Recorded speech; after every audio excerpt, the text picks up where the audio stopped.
পরে কেমিস্ট্রি নিয়ে পড়তে যায়, পেয়ে গেছে। কেমিস্ট্রি নিয়ে পড়তে যাওয়ার আবেদন মানে কোর্স ফিটা হয়তো একটু বেশি ফিজিক্সের থেকে, সে অতিরিক্ত টাকাটা তাকে দিতে হবে।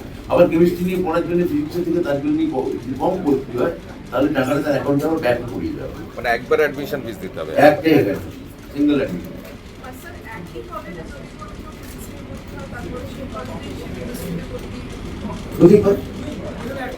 যে কোনো একটা মানে আগে যে একজন ছাত্র 4-5টা জায়গায় সিট ব্লক করে রাখতে পারতেন, এইটার পর আর তিনি পারবেন না।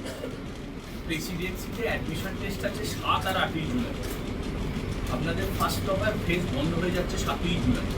মানে তারপরও কিন্তু মানে আবার একটা মাইগ্রেশনের ব্যাপার থেকেই যাচ্ছে।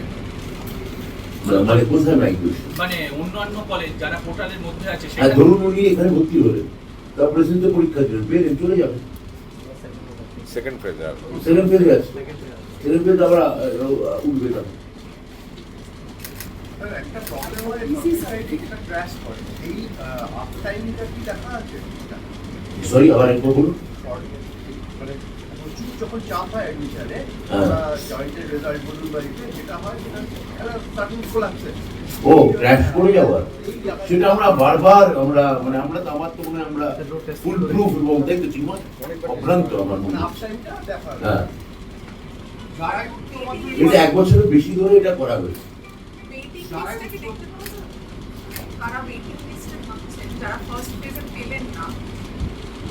একটা হচ্ছে আমি ড্যাশবোর্ডে দেখতে পাচ্ছি যে আমার মেরিট র্যাঙ্ক কত, আমি কি আবার ওই সাবজেক্টেরই বা ওই ক্যাটাগরির যে পূর্ণাঙ্গ মেরিট লিস্ট একটা সেপারেট কলেজে সেটা কি আমরা হ্যাঁ, দেখতে পাওয়া যাবে। যারা উচ্চ মাধ্যমিক পাস করছে সবাই কি অ্যাডমিশনের সুযোগ পাবে? সারা দেশে আগে মণিপুর বা এখান থেকে যে ওখানে একটু ভর্তি হতো, ও বাড়িতে বসে ঠিক করে ভর্তি হয়ে আসতে পারবে না। কোটার কোনো ব্যবস্থা আছে? কারণ আমাদের নো কোটা, ডিপার্টমেন্টের হাতে কোনো কোটা নেই।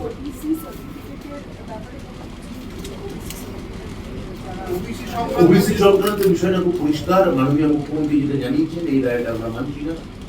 আমরা উচ্চতর আদালতে আবেদন করছি, ফলত আমরা পুরো আগের যে বরাদ্দ ব্যবস্থা সংরক্ষণে সেই নীতি অনুযায়ী আমরা এগোচ্ছি।